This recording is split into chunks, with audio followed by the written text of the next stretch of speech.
அஸ்ஸலாமு அலைக்கும் வரஹ்மத்துல்லாஹி வபரகாத்துஹு.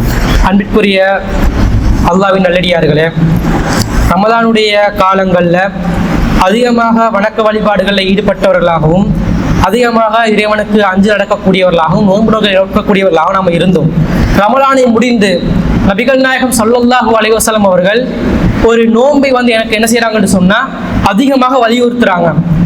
இன்றைக்கு மக்கள் என்ன செய்யறாங்கன்னு சொன்னா அந்த நோன்பு மீது சுன்னத்தான நோன்புகள் மீது கவனமற்றவர்களாக பொடுபோக்கு தன்மையில இருக்கக்கூடியவர்களாக இருக்கிறார்கள். என்ன நோன்புன்னு சொன்னா ரமலானை அடைத்து வரக்கூடிய இந்த ஷவ்வாலுடைய மாதத்துல 6 நோன்பு.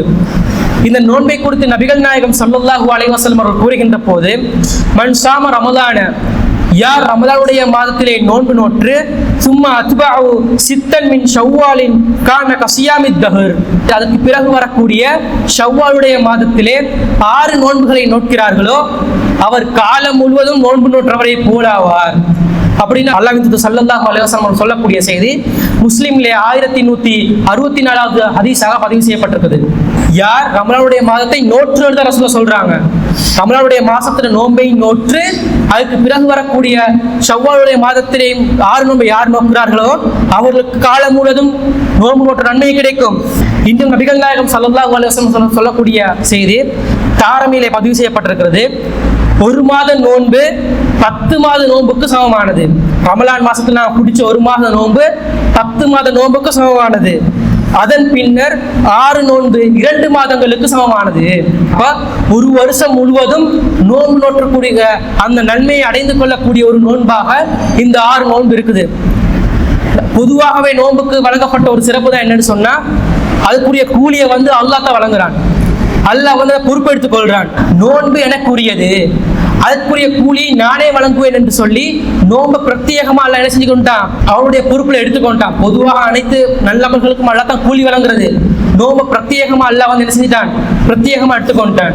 அப்ப இந்த 6 நோன்புக்கு நாங்க என்ன செய்யணும், அதிகமாக முக்கியத்துவம் கொடுத்து இந்த 6 நோன்புகளை பிடிக்கக்கூடியவர்களாக இருக்கணும். இப்ப இதை பத்தி சொன்னா இதை பத்தி இருக்கக்கூடிய தவறான கருத்துக்களை நாம சொல்லத்தான் வேண்டும். ஒரு சாரர் என்ன சொல்றாங்கன்னு சொன்னா, இந்த 6 நோன்பு என்றதை ரமலான் மாதம் முடிஞ்சு பெருநாளைக்கு அடுத்த நாள்ல இருந்தே நோக்கணும், தொடர்ச்சியா நோக்கணும். சும்மா அத்துபாகு ஹதீஸ்ல சொல்றானா இல்லையா, ரசூலுல்லாஹ் சொல்றாங்களா இல்லையா, அதனால தொடர்ந்து பிடிக்கணும் அப்படின்னு சொல்லி ஒரு வாதத்தை முன்வைக்கிறாங்க. இந்த வாதம் அடிப்படையிலேயே தவறான ஒரு வாதம். ரமலான் மாதத்துல யாரு நோன்பு நோற்று அதற்கு தொடர்ந்து வரக்கூடிய ஷவ்வால் மாதத்துல யாரு ஆண்டு நோன்புகளை பிடிக்கணும் என்று ரசூலுல்லாஹ் சொல்றாங்களே ஒழிய தொடர்ச்சியாக பிடிக்கணும் என்று சொல்லி ரசூலுல்லாஹ் சொல்லல. இவரோட வாதப்படி நம்ம அந்த கருத்தை எடுத்துக்கொண்டாலும் இவர்கள் எப்படி ஃபத்வா கொடுக்கணும்னு சொன்னா, ரமலான் மாசம் நோன்பு கண்ட பிறகு 30ஆகவோ 29ஆகவோ தீர்மானிக்கப்பட்ட பிறகு ஷவ்வால் மாசம் 1ல இருந்து என்ன செய்யணும், நோன்பு நோக்கணும்னு சொல்லி ஃபத்வா கொடுக்கணும். ஆனா ஷவ்வால் மாதம் முதலாவது நாள் என்ன நாள், பெருநாளுடைய நாள். பெருநாளுடைய நாள்ல நோன்பு பிடிப்பதை நபிகள் நாயகம் ஸல்லல்லாஹு அலைஹி வஸல்லம் ஹராமாக்கிட்டாங்க. அதனால இவங்க என்ன செய்யறாங்க, 2ல இருந்து பிடிங்கன்னு சொல்றாங்க. ஆனா இந்த வாதம் தவறான வாதம். ஷவ்வாலுடைய மாதத்துல ஏதாவது ஒரு 6 நாள்ல என்ன செய்யலாம், இதை நோன்புகளை நோக்கலாம். இந்த கருத்துல இருக்கிறதுனால பல பேர் என்ன செய்யறாங்க, இல்ல பெண்கள், முக்கியமா பெண்கள் மாதவிடாய் காலங்கள்ல அந்த சந்தர்ப்பத்துல மாதவிடாய் காலம் வந்துச்சுன்னு சொன்னா அவங்களுக்கு இந்த 6 நோன்பை பிடிக்கக்கூடிய ஒரு நிலைமை இல்லாம போகும். எனவே அந்த மாதிரி கட்டளைகள் எல்லாம் இல்லை. ஷவ்வால் மாதத்துல ஏதாவது ஒரு 4 நாள்ல இந்த 6 நோன்புகளை நோற்றுக்கொள்ள வேண்டும். அந்த நோன்புகளை நோற்று பூர நன்மையை அடைந்து கொள்ளக்கூடிய நன்மக்களாக உங்களையும் என்னை மேகவல்ல இறைவன் ஆக்கி அருள் புரிவானாக. வாஹ்ர தஅவானா அல்ஹம்துலில்லாஹி ரப்பில் ஆலமீன்.